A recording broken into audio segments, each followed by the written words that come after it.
Olá, tudo bem? Seja bem-vindo ao nosso webinar de hoje. Eu sou a Raquel Moreira, faço parte aqui da equipe da Varzomics. E hoje o nosso webinar ele é sobre bactérias multiresistentes. Como o NGS, o sequenciamento de nova geração, pode auxiliar nesse diagnóstico. E quem está aqui para falar com a gente hoje é a Raquel Riuso. Ela é graduada em Ciências Biológicas pela Unifesp e atualmente é bioinformata da Varzomics e doutoranda também em bioinformática no Instituto de Química da USP, e ela tem atuado nessa área de análise e desenvolvimento de pipelines de bioinformática voltado ao microbioma. E bom, gostaria de dar as boas-vindas à Raquel. E, enfim, pessoal, se vocês gostarem desse vídeo, depois que vocês assistirem, compartilhem também esse conteúdo, estejam sempre antenados, porque cada vez mais a gente vai trazer conteúdos como esse também. Muito obrigada, Raquel, e podemos começar. Obrigada. Bom, boa tarde, pessoal. Eu sou a Raquel, sou bioinformata do Varzomics e hoje a gente vai falar um pouquinho de bactérias multiresistentes e como o NGS ele pode auxiliar nesse diagnóstico. Bom, antes de falar da resistência a antibióticos propriamente dita, não dá para deixar de falar do nosso microbioma. Você pensa quando ouve, né, bactéria, infecção bacteriana, você pensa naquela bactéria má, né, aquela coisa ruim para a gente, para o ser humano. Mas a gente não pode deixar de lembrar que o nosso corpo ele tem muitas bactérias. Aqui é uma fotinha, eu acho ela bem legal, mostrando aqui ó, até o intestino, a quantidade gigantesca de bactérias. Deixa eu só pegar o meu pointer aqui, só um minutinho. Aqui, melhorou. Então, aqui mostrando a quantidade gigantesca de bactérias, diversidade de microbioma que a gente tem no nosso corpo humano, e muitas delas são boas. Quando a gente vive em equilíbrio, elas trabalham para produzir alguns compostos que ajudam na nossa vida. Então, né, vamos tirar até essa visão das bactérias super malvadonas, tal, as que eu vou mostrar hoje mais para frente aí, elas são as ruins mesmo, mas a gente tem no nosso corpo toda uma comunidade bacteriana que é de extrema importância para a nossa saúde. Então, cada região do nosso corpo, ela possui uma composição diferente, é bem característica de região mesmo. Então, aqui no cabelo, na pele, a parte vaginal, intestinal. Então, se a gente vê aqui cada círculozinho, mostra um pouquinho da diversidade, né, da composição aqui a nível de filo, né, quem são essas bactérias que estão em cada parte do nosso corpo. E por que eu falei disso, né? Você vai falar agora de resistência a antibiótico, né? O que pode acontecer aqui que tem a ver lá no finalzinho com a resistência a antibiótico? Uma das possibilidades, né, de você ter essa infecção bacteriana é quando acontece o que a gente chama de desbiose.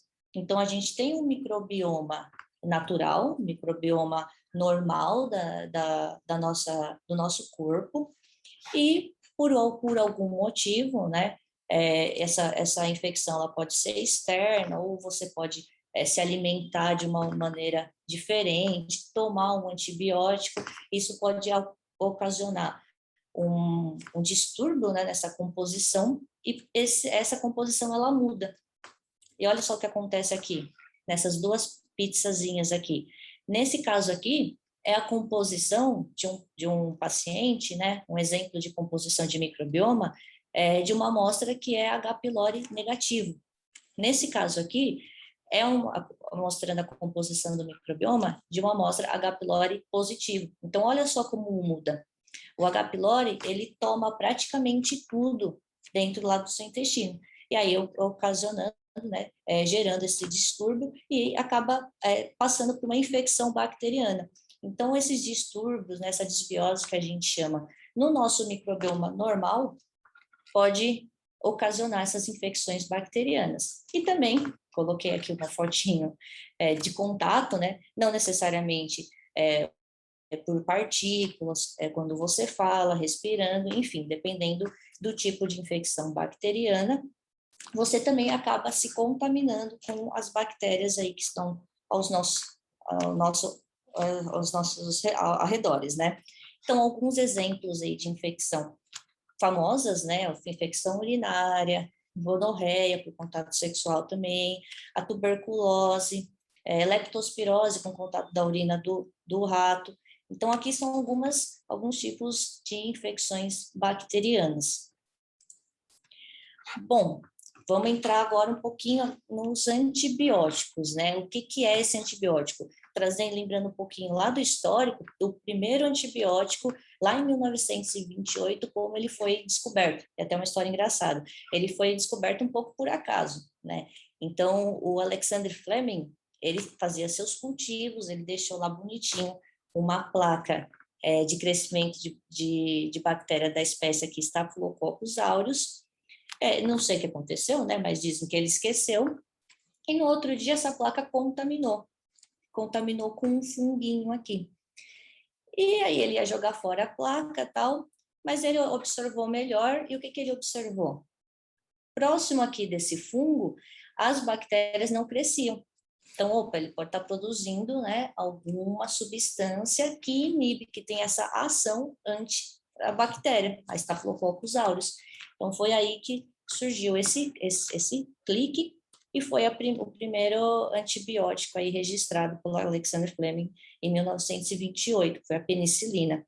E isso revolucionou, né? Revolucionou a medicina, e hoje a gente utiliza, né? Com certeza você já deve ter tomado antibiótico aí durante a sua vida, e foi um marco aí na história da medicina, né? Então, esses antibióticos, eles são substâncias capazes de eliminar ou impedir, né, a multiplicação de bactérias. Então, anota bem essa frase: eliminar ou impedir a multiplicação de bactérias, e por isso são usados em tratamento de infecções bacterianas.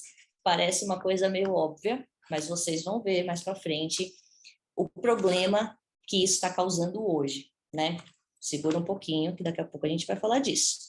E sua descoberta, como eu disse, ele revolucionou a história da medicina, né? Pois anteriormente, muitas pessoas morriam em decorrência de diversos tipos de infecções. Então, imagina uma infecção muito comum, uma infecção urinária, por exemplo. É bastante comum. E imagina você vir, né, a óbito, as pessoas na época poderiam se infectar por um E. coli, por exemplo, e vir a óbito, né, por uma infecção urinária, que hoje a gente trata com antibióticos e chega, né, a eliminar essa bactéria, em alguns casos. Vamos lá para a próxima página. Então, aqui, logo em seguida da penicilina, surgiram outros antibióticos, né? Então, coloquei um pouquinho da história, do histórico de alguns famosos, né? E aqui, opa, só um minutinho que eu apertei coisa errada. Mas, enfim, depois da penicilina veio a tetraciclina, bom, vancomicina, famosa também, aqui no finalzinho, ceftarolina, enfim, todos esses antibióticos eu não vou ficar aqui citando um por um.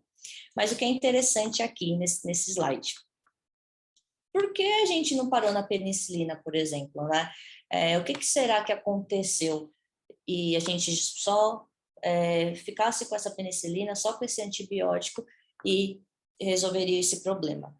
Porque o que aconteceu depois dos lançamentos desses antibióticos? Aqui, deixa eu tirar... Opa, bom, enfim, o que aconteceu logo em seguida da distribuição, né, de colocar esses antibióticos no mercado e do consumo desses antibióticos? Logo em seguida da utilização desses antibióticos, veio a resistência a esses antibióticos. Então, o que acontece? Lembra lá que eu falei? O antibiótico, ele ataca a bactéria, e aí ela diminui, né, a proliferação dela, ou até elimina. E a bactéria, ela não é besta, né? Diante dessa pressão, ela vai tentar reagir. Então, por isso, ela vai criando essas resistências. E o Alexander Fleming, logo naquela época, ele já previa isso, né? É um processo natural, é um processo evolutivo. Até a gente, quando a gente está na pressão, a gente vai ter que se virar de algum jeito para sair dela. Com a bactéria é a mesma coisa. Então, aqui a frase do Alexander Fleming: não é difícil fazer micróbios, na época a gente falava micróbios, né? Resistentes à penicilina no laboratório.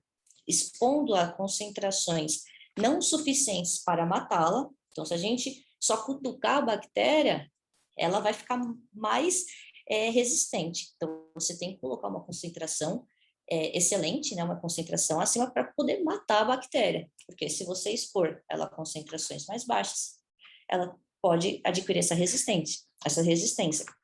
E a mesma coisa ocasionalmente acontece no nosso corpo. Então, conforme passar o tempo, quando a penicilina pode ser comprada por qualquer pessoa nas lojas, né, há esse perigo de que o homem, aqueles outros falaram, né, o homem ignorante que não sabe desse modelo, né, dessa situação que está acontecendo, possa facilmente expor suas bactérias aqui a quantidades não letais da droga e torná-las resistentes.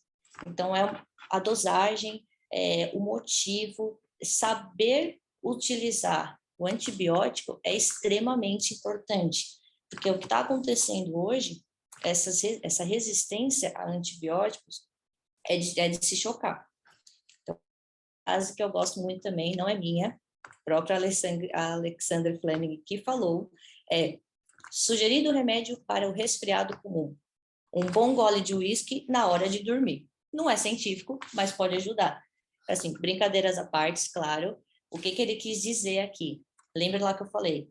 Antibiótico para bactérias. Se você está com resfriado, se você está com uma infecção viral, né, de vírus ou outros tipos de infecções, não tome antibiótico, porque isso causa um efeito horroroso, não só no seu corpo, mas a gente vai ver aqui que é um efeito global que a gente está passando.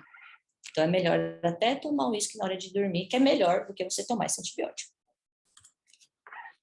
Bom, como que acontece essa resistência, né? Então, como eu comentei, essa resistência é um processo natural. Se você está sendo pressionado, você vai querer sair dessa pressão, vai arrumar meios para você continuar lá vivinho, né? E com a bactéria acontece a mesma coisa. Mas, quando você tem um aumento, né, dessa resistência a esse antibiótico, quando você tem um incentivo a mais, que essa pressão que o antibiótico está fazendo em você, no caso, na bactéria, ela começa a adquirir essa resistência. Então, nesse caso aqui, você tem um único organismo resistente ao antibiótico. Ele sozinho, né, às vezes pode fazer alguma coisa, mas às vezes não. Melhor deixar ele sozinho do que ele se multiplicar. Mas ele está aqui sozinho. Quando você toma um antibiótico, por exemplo, você está com uma infecção viral, né, uma virose, um resfriado, você tomou esse antibiótico, você está matando aquelas bactérias boas. Lembra que eu falei lá no começo? A gente tem uma grande quantidade de bactérias boas no nosso corpo. E essa ingestão de antibióticos pode acabar matando elas. E se você carrega uma bactéria resistente, esse antibiótico ele não vai fazer efeito. Então, o que acontece? Mata aqui, e por questão até de competição, né, ela não tem mais ninguém do ladinho dela, e ela vai começar a proliferar. Então, você está criando um pequeno monstrinho dentro do seu corpo. E isso é muito ruim, porque essas bactérias elas podem causar novas infecções, e não vai ter antibiótico no mercado hoje que elimine essas bactérias. Então, esse é um grande problema que a gente vive hoje, né? Então, eu trouxe alguns dados aqui. Por exemplo, nos países ocidentais, 30% das prescrições de antibióticos, elas são consideradas desnecessárias ou abaixo do ideal. Então, isso é um dado muito importante. Você vai no médico e aí ele prescreve um antibiótico. É complicado isso também na parte do lado do médico. Você fica pressionado, né, na verdade, porque o paciente ele está com uma infecção, não tem um diagnóstico rápido, a gente, né, por alguns métodos tradicionais, você não tem essa agilidade para identificar qual que é o agente que está infectando o paciente, e a prática é receitar esse antibiótico, na dúvida, né, e não deveria ser assim. Então, hoje a gente tem essa consciência um pouco maior da hora exata, da quantidade, né, da dosagem, de receitar esses antibióticos, mas não é sempre que isso acontece, como eles colocam aqui, 30% das prescrições, elas são consideradas desnecessárias. E aí, o que você está fazendo quando você está tomando esse antibiótico e não é adequado, não é numa situação adequada para isso, você simplesmente está alimentando, né, essa figurinha aqui bonitinha, está alimentando essas bactérias, né, você não está matando ela, pelo contrário, ela está absorvendo, está identificando esses meios que o antibiótico age em cima dela para matar ela, ela está identificando e entendendo, né, vamos dizer assim, como que são esses mecanismos e criando uma válvula lá de escape, esse escape para sair desses antibióticos. Então, o uso indiscriminado de antibióticos vem fazendo com que as bactérias se tornem resistentes mesmo aos tratamentos e gerando um grave problema no mundo todo. Essa bactériazinha aqui batendo em todos os antibióticos. E, segundo a OMS, essa frase ela foi dita um pouco antes da pandemia, tá? Mas, no relatório da OMS, ela considerou que a maior ameaça à saúde global no século XXI é a resistência antimicrobiana. Aí veio o vírus da Covid, né? Enfim, a gente tá num período um pouco tenso. Mas, enfim, já vou chegar lá na parte do Covid, que piorou ainda mais o nosso cenário. Então, as infecções comuns, elas estão se tornando intratáveis. Então, lembra daquela infecção urinária que eu comentei? Se você for infectado por uma E. coli super resistente, vai dar um problema um pouco maior. Bom, ainda nesse relatório aqui de 2014, então tem atualizações com cenários um pouco mais pessimistas, né? Mas já com esse cenário aqui, lá em 2014, numa reunião lá junto com a Organização Mundial da Saúde, eles relataram que mais de 700 mil pessoas morrem de infecção resistente a medicamentos todos os anos. E espera-se que esse número chegue a 10 milhões até 2050, que não está tão longe. E depois disso, depois que viu essa problemática toda, né, a Organização Mundial da Saúde, ela segue um calendário e tem a Semana Mundial de Uso Consciente de Antibióticos, que acontece em novembro, no início de novembro. E o Brasil participa, diversos grupos de pesquisa, diversos grupos de monitoramento no mundo inteiro promovem essa semana. E no ano passado, em novembro, a gente teve algumas atualizações nesse cenário da pandemia, que foi um agravante para a proliferação de bactérias multiresistentes. Então, no evento de 2021, no ano passado, os pesquisadores da Fiocruz, eles trouxeram alguns resultados relevantes e preocupantes. Aqui no próprio site da Fiocruz, eles relatam que a detecção dessas superbactérias, né? Então, quando a gente fala superbactérias, são essas bactérias multiresistentes, né? Essas bactérias que você tenta com vários antibióticos, várias dosagens, e mesmo assim a gente não consegue matar essas bactérias. Essas superbactérias, ela triplicou durante a pandemia. Isso dados aqui no Brasil. E nessa semana também foi discutido que cenários mais pessimistas, lembra que eu falei que lá em 2014 a gente falou em 2050 a gente, né, vai ter esses 10 milhões aí no mundo, mas hoje já tem alguns estudos trazendo esses cenários mais pessimistas que estimam que em 2030, que está logo aí, a gente vai ter esses 10 milhões de mortes por infecções a medicamentos. Isso é bem complicado. Bom, e não é só no Brasil, né? Se você dá uma olhadinha lá para o lado, você já vai ver diversos grupos, né, diversos artigos relatando o que está acontecendo aí durante essa pandemia em relação a essa resistência a antibióticos, né? Então, esse artigo aqui, ele traz até esse nomezinho aqui, a pandemia silenciosa.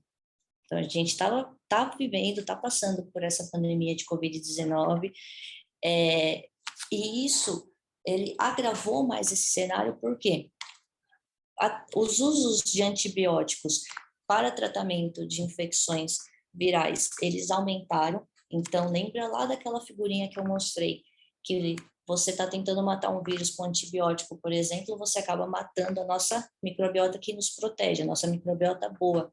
Então, teve um distúrbio, né? Pode ocasionar essa desbiose que a gente chama, e isso pode favorecer o crescimento de bactérias multiresistentes. Nesse artigo também, além desses usos de antibióticos, a gente usou bastante álcool em gel, né? Bastante álcool em gel, bastante desinfetante. Esses produtos também tá atacando a bactéria, né? Então, você está também colocando essa pressão seletiva que a gente chama e tá matando essas bactérias, mas algumas conseguem escapar. Essas que escapam, cenário gigante, infecções hospitalares, infecções,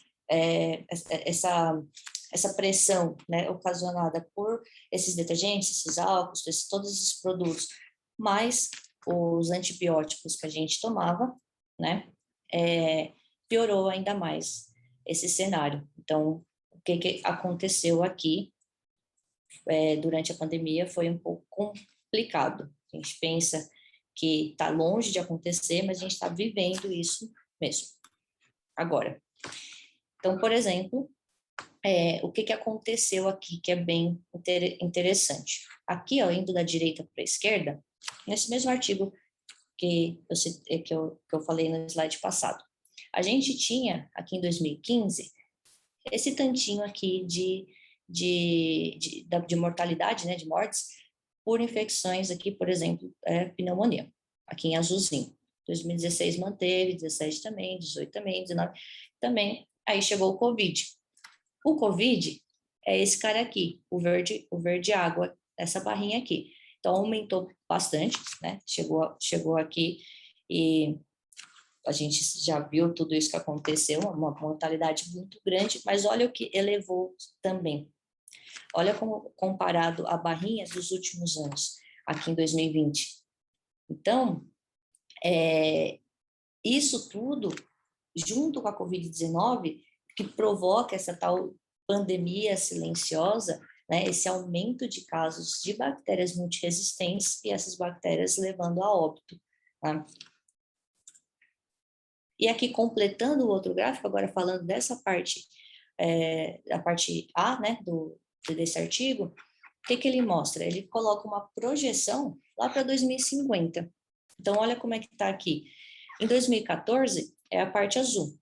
Então, a gente tem uma grande quantidade aqui de óbitos por diabetes, doenças do coração, e olha como que vai ficar em 2050.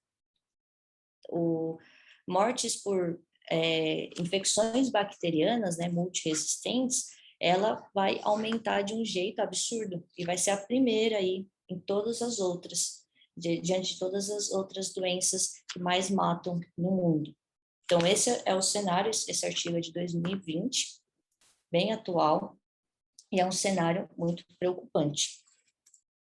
Então, lembra que eu comentei que eles tratam esse caso, né, como essa pandemia silenciosa.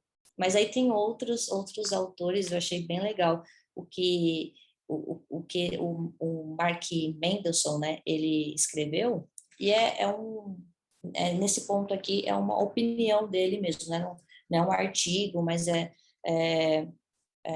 uma publicação da opinião dele para chamar atenção, né? Então, ele diz que está na hora de parar de falar que é uma pandemia silenciosa. Então, as palavras importam, e assim como o significado que elas transmitem. Então, o que está acontecendo não é silenciosa, ela está bem na nossa cara. Então, se a gente não der essa atenção, isso cada vez vai piorar, e que é o que está acontecendo.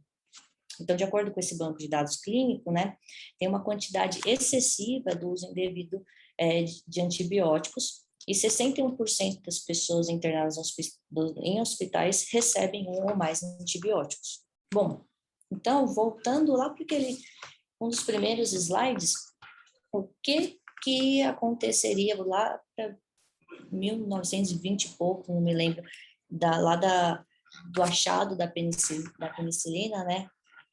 Se vocês já se imaginaram voltar mais ou menos uns 100 anos atrás, como que seria, né? Como que será a nossa vida se a gente voltar e não ter mais antibióticos? Então, como eu comentei, uma infecção urinária, por exemplo, ou uma infecção respiratória, ela pode ser letal, porque não vai ter esses antibióticos que vão acabar com essas bactérias.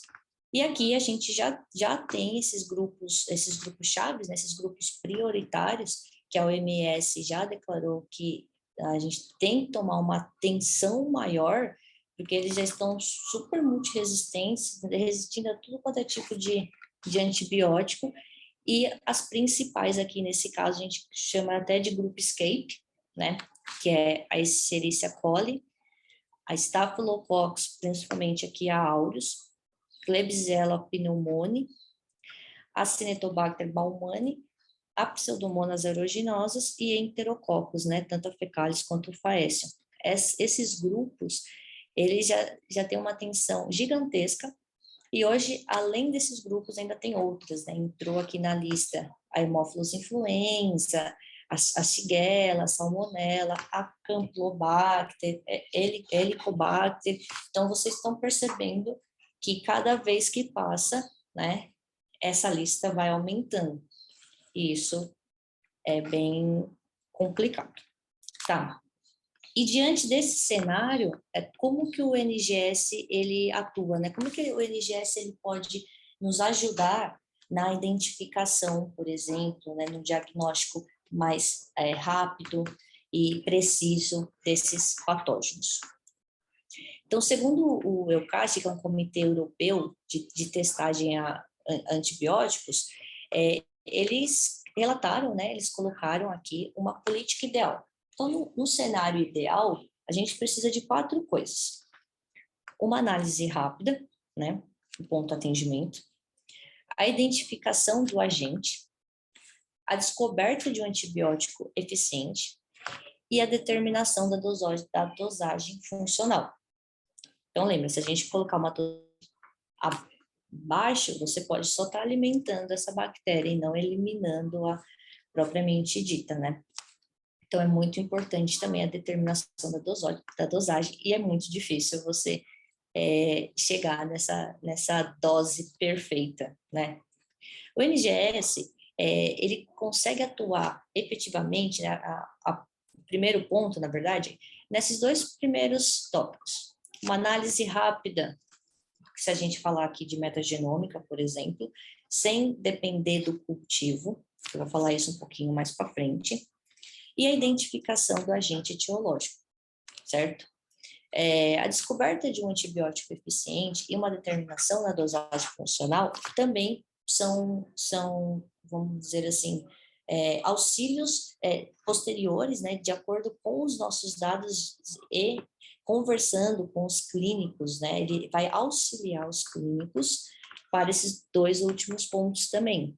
E, efetivamente, a gente vai conseguir fazer essa análise rápida e uma identificação do agente etiológico e identificação desses genes de resistência. Como isso acontece? Bom, antes de falar como isso acontece, eu trouxe aqui para vocês um pouquinho de como que é o diagnóstico hoje. Então, a gente tem alguns métodos convencionais, e esses métodos convencionais, muitos dependem de cultura. Então, você tem que isolar, né? Você tem um paciente que está contaminado, você coleta a amostra, isola essa cultura, né? Alguns aqui, baseado em métodos moleculares, não necessariamente precisa dessa parte da cultura, mas, de maneira geral, a gente vai cultivar para depois identificar o isolado, né? O agente etiológico e a resistência a antibióticos. Algumas das bactérias demoram dias para crescer. Então, esse é um ponto muito importante. A gente tem que ter esse diagnóstico rápido. E isso facilita o tratamento médico, né? Auxilia o médico a tomar essas decisões. A gente vai focar nessa parte aqui, que é um método não convencional. É um método de sequenciamento do genoma. Então, a gente pode sequenciar esse genoma, isolou a bactéria, extrai o DNA desse isolado e sequencia esse genoma. E também o método de metagenômica. Essa metagenômica, eu vou trazer um pouquinho mais para frente, explicar melhor, mas o que a gente vai fazer nesse ponto? Lembra que eu falei que algumas bactérias demoram dias para serem cultivadas? Então, se a gente pular essa etapa, vai ser muito bom. Então, a gente vai ter uma agilidade maior na identificação dessa bactéria e na identificação do gene de resistência que ela carrega. Então, a metagenômica, você vai ir direto na amostra do paciente, lá no sangue, um exemplo também nasofaringe, para ver se você tem alguma bactéria externa do seu corpo, né, na entrada aqui do seu corpo também. Então, ir direto na amostra e fazer essa identificação. Então, isso é considerado um método não convencional. E tem outros métodos também. Bom, aqui, os métodos de diagnóstico dependente de cultivo. Então, a gente vai lá e cultiva essa bactéria e sequencia, né, extrai esse DNA. Aqui é um resumo, né, bem simples das etapas, né, do pipeline, bem simplificado mesmo, mas o que acontece em cada etapa? A gente vai partir desse isolado, né, então nesse caso o método diagnóstico dependente de cultivo. A gente cultiva, tem esse problema, né, a gente não vai fazer aquele check na agilidade de identificação, mas a gente faz o checkzinho na identificação precisa do isolado bacteriano e do gene de resistência. Então, a partir dessa colônia, né, desse isolado bacteriano, a gente vai extrair o genoma dessa bactéria, vai sequenciar, aí passa pelas etapas tradicionais, né, do pipeline de bioinformática, como a qualidade, faz a limpeza dos dados, monta essas sequências que foram geradas com TIGs, e a partir daqui a gente vai identificar a taxonomia desse isolado e identificar o gene de resistência, para no final chegar no report. Exemplos de casos interessantes. A gente sabe muito bem que esse complexo aqui de Mycobacterium tuberculosis é um complexo difícil não de isolar, mas difícil de diferenciar. Então, até alguns diagnósticos, né, quando a gente recebe alguns laudos, ele não destrincha muito bem, né, vamos chamar aqui de variantes, mas as cepas, né, dessas bactérias, subespécies, né, desse complexo de Mycobacterium tuberculose. Geralmente, eles simplesmente relatam que é um complexo do Mycobacterium tuberculose. A precisão do NGS, a gente consegue ir bem além, ver qual que é lá, o SNP por SNP, né, a diferença lá do par de base, para destrinchar melhor essa taxonomia e conseguir diferenciar dentro de um complexo da Mycobacterium tuberculose qual que é realmente aqui o nosso isolado. Então, né, tuberculose, bovis, africana, micrótica, praia, alguns exemplos desses isolados. Então, esse é um exemplo que o WGS, né, o sequenciamento de genoma completo do isolado bacteriano, ele traz como melhoria. E a identificação do gene de resistência propriamente dito. Então, essa bactéria, ela carrega o gene de resistência? Qual gene de resistência é? Né? Então, é um NDM, é um KPC, mas qual KPC que é? Isso faz diferença no tratamento ou não faz? Então, todas essas perguntas a gente consegue responder com o sequenciamento do WGS e os pipelines de bioinformática. Então, eu trouxe 2 exemplos bem legais aqui, que é o NDM em E. coli, né? Tem esse modo de visualização, como se fosse um gráfico, um heatmap, né? Mas aqui eu só destaquei os NDM. Então, na amostra 1, aqui no caso, azul escuro é ausente. Então, essa amostra 1, ela não carregava nenhum tipo de NDM. No caso da amostra 2, é o NDM tipo 1. A amostra 3, NDM tipo 5, e assim por diante. Então, de acordo com com identificação, ele vai colocando aqui o hit com o tipo de NDM que foi analisado. E o que isso, além dessa identificação precisa, o que isso nos traz como vantagem, outras vantagens? A larga escala. Então, eu tenho diversos isolados, eu posso sequenciar, aqui a gente deu exemplo de 11, mas a gente pode sequenciar centenas aí de isolados, centenas, vamos dizer assim, em alguns dias, né? Mas, enfim, a gente pode sequenciar vários isolados e o resultado final é rapidinho, a gente pode processar isso em questão de horas, certo? Então, lá no final do dia, a gente vai ter todas as nossas amostras e quais são os genes de resistência que a gente encontrou.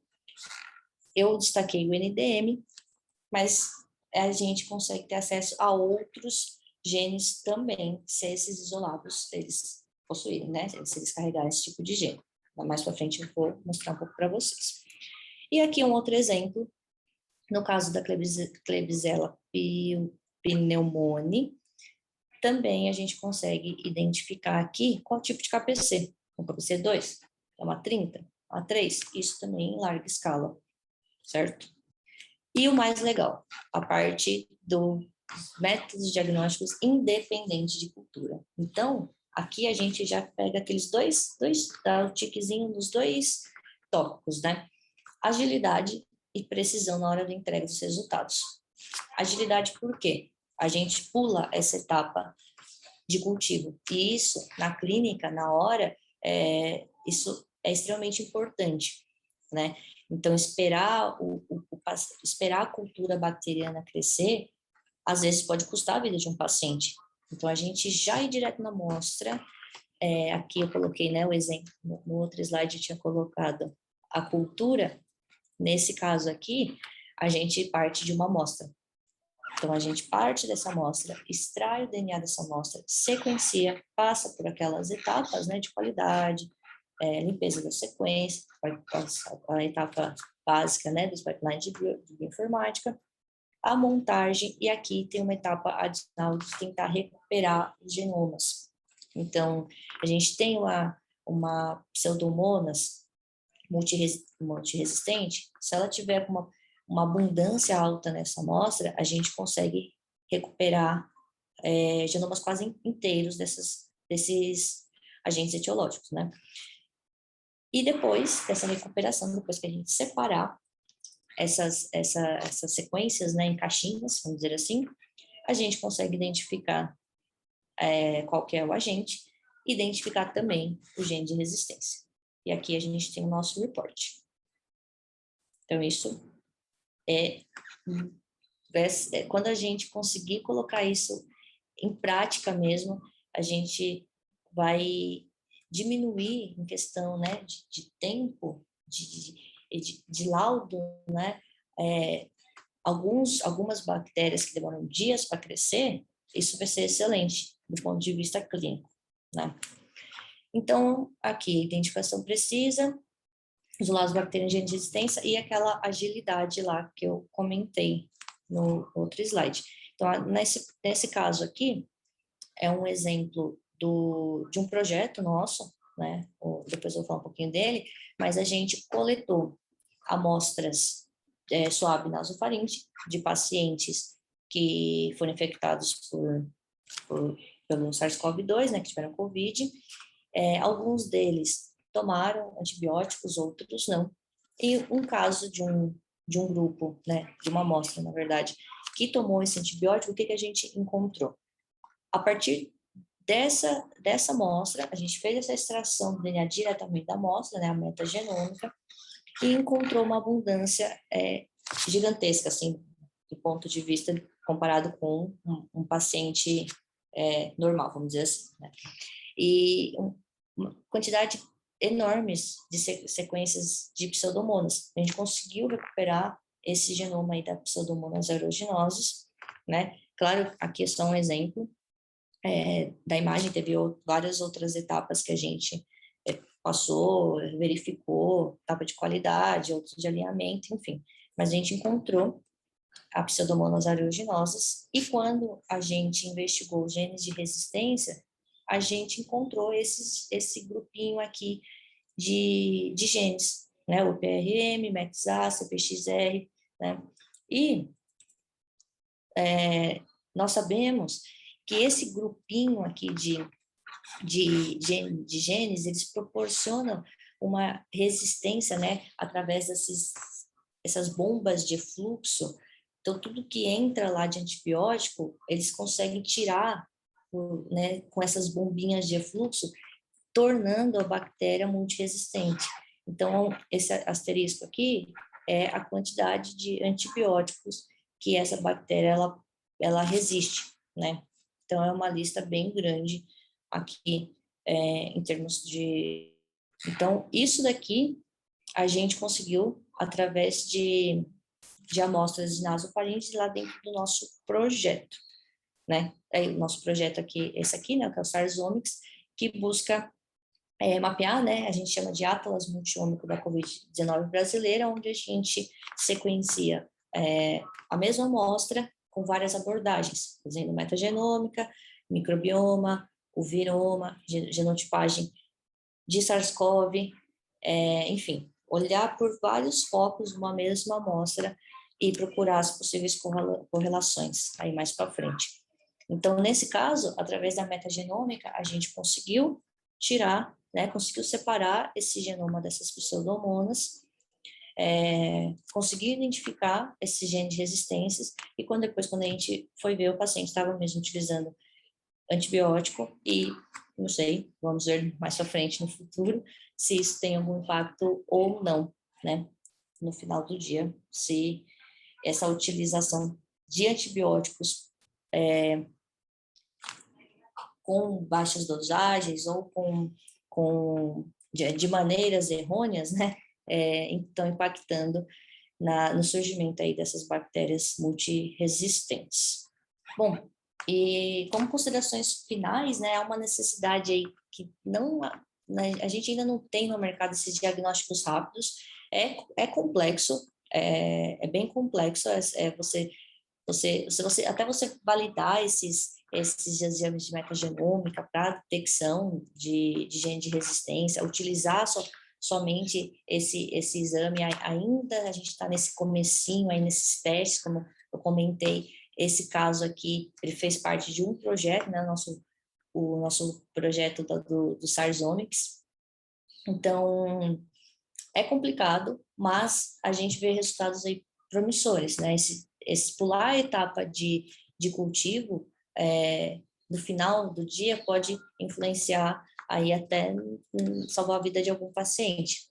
Se ele for esperar o cultivo de algumas bactérias, às vezes não dá tempo, né? Então, é muito importante essa área, e o sequenciamento aí de nova geração, a metagenômica, ela pode nos proporcionar essas novas alternativas. E esse sequenciamento, ele, além de fornecer, né, a identificação rápida desses patógenos, ele também te dá essa tipagem. Então, você já classifica ele, né, qual é a taxonomia dele e qual que é o gene que estão presentes lá nesse genoma, né? E é muito importante identificar o patógeno, né? E diferenciar, principalmente, se é uma infecção viral, se é bacteriana ou outros agentes, identificar se tem essa resistência antimicrobiana, para auxiliar o clínico lá no final do dia não diagnosticar, a receitar o antibiótico mais adequado. Então, hoje, né, hoje lá no AS a gente tem o exame rotina, que é o viroma, que ele já começa, ele já abre a porta, né, para você auxiliar o médico mesmo para você tomar esse tipo de decisão. Nesse caso, ele não identifica o gene de resistência, mas só de você saber se é um vírus ou uma bactéria, já é um excelente começo, né? Então, é muito importante essa parte da identificação para você ter uma melhor conduta clínica no final do dia, que é isso, não que está faltando, mas é isso que a gente tem que ter essa atenção daqui para frente, porque O que está acontecendo hoje é muito grave. Então, o uso correto de antibióticos tanto da prescrição, lá desde a prescrição clínica, né? Os médicos, né, vêm já tomando essa consciência mesmo, na hora de prescrever um antibiótico, quanto da nossa parte como paciente, de seguir certinho a quantidade, os dias, o tempo que foi prescrito. Porque, como eu comentei lá no começo, se você tem que tomar esse antibiótico por 15 dias e toma por 7 dias, nem todas as bactérias elas podem ter morrido, né? Você pode não ter eliminado todas. E as que sobrevivem pode virar um monstrinho e voltar essa infecção muito mais forte. Então, é isso, gente. Falei um pouquinho aí sobre essa resistência a antibióticos e qualquer coisa que segue os meus contatos. Muito obrigada.